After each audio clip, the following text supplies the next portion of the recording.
തോളോട് തോൾ ചേർന്ന് നമുക്ക് ലക്ഷ്യം കൈവരിക്കാം.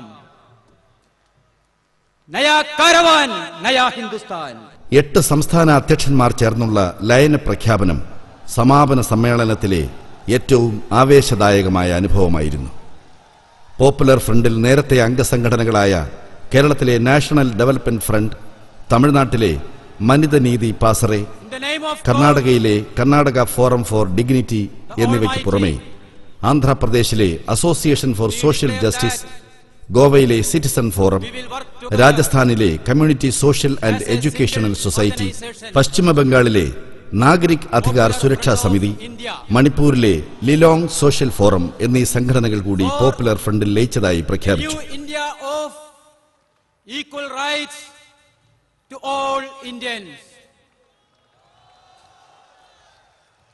नया कारवान, नया हिंदुस्तान, नया हिंदुस्तान. मैं देख रहा हूं कि इस 1500 साल के अरसे में ये पॉपुलर फ्रंट जो एक गांव से अपना काम शुरू किया था, 17 खानदानों से अपना काम शुरू किया था और ये इरादा किया था कि पूरे हिंदुस्तान में हमको अपने मैसेज को पहुंचाना है.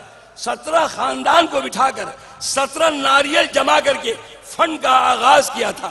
कौन जानता था कि 17 साल के बाद आज ये 9 स्टेट के नुमाइंदे यहां खड़े होकर ऐलान करेंगे कि हम पॉपुलर फ्रंट के साथ.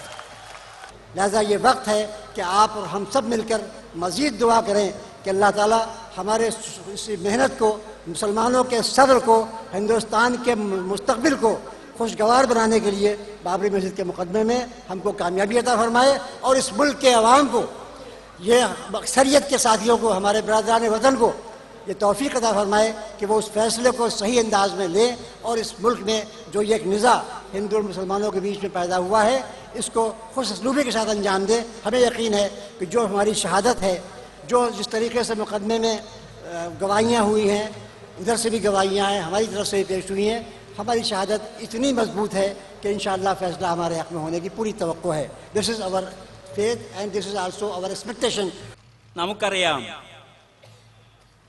ആരും ഇത് പത്രത്തിൽ പ്രസിദ്ധീകരിച്ചില്ല എങ്കിലും, ആരും ഇത് ചാനലുകളിലൂടെ സംപ്രേഷണം ചെയ്യുന്നില്ല എങ്കിലും, ഇത് ഒരനുഭവമായി കേരള ജനതയിൽ മാത്രമല്ല ഇന്ത്യൻ ജനതയിൽ തന്നെ പോപ്പുലർ ഫ്രണ്ട് ഒരനുഭവമായി മാറുകയാണെന്ന് നിങ്ങൾ മനസ്സിലാക്കണം. പോപ്പുലർ ഫ്രണ്ട് എന്നൊരു വാർത്തയല്ല, ഇതൊരു അനുഭവമാണ്. ഈ നിലയിൽ ജനങ്ങളുടെ മുമ്പിൽ ഈ സന്ദേശം എത്തിക്കുവാനും